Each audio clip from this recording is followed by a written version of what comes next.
యూపీలో కుంభమేళ షురువైనప్పటికేంచి భక్తులందరూ మస్తుగా లైన్లు కట్టిండ్రు గాడికి. సామాన్య భక్తులే కాదుల్లో, ఆడున్న రాజకీయ లీడర్లు కూడా గంగ నీళ్ళల్లో పుణ్యస్నానాలు చేయనికి ఎట్లా లైన్లు కట్టిండ్రో చూడుండ్రి.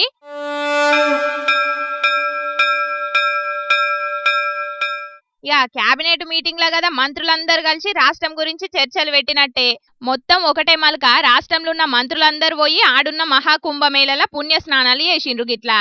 ఇక మరి చేసిన తప్పులను మొత్తం క్షమించాలని దేవుణ్ణి మొక్కుకున్నారో ఏందో గాని నీళ్లల్ల మునుగుడు నెత్తి మీద నీళ్లు పోసుకునుడే కాదు, ఇక మంచి నీళ్లల్ల 3 మలకల మునిగిండ్రు. ప్రదక్షిణలు చేసి గంగమ్మ తల్లికి ప్రత్యేక పూజలు కూడా చేసిండ్రు గిట్లా. అమ్మ గంగమ్మ తల్లి ఎల్లకాలం రాష్ట్రంలా మా సర్కారే కొలువు తీరేటట్టు సల్లగా చూడమ్మ మమ్ముల్ని మొక్కుకున్నట్టున్నారు లీడర్లందరూ కలిసి.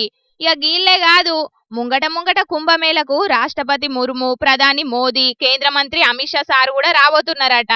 ఇక చూడాలే మరి, వాళ్ళు కూడా కేంద్రంలో ఎప్పుడు మా ప్రభుత్వమే అధికారంలో ఉండాలని మొక్కుతారు కావచ్చు అని అనబట్టిండ్రు గీ ముచ్చటెరకైన కొందరు పబ్లిక్.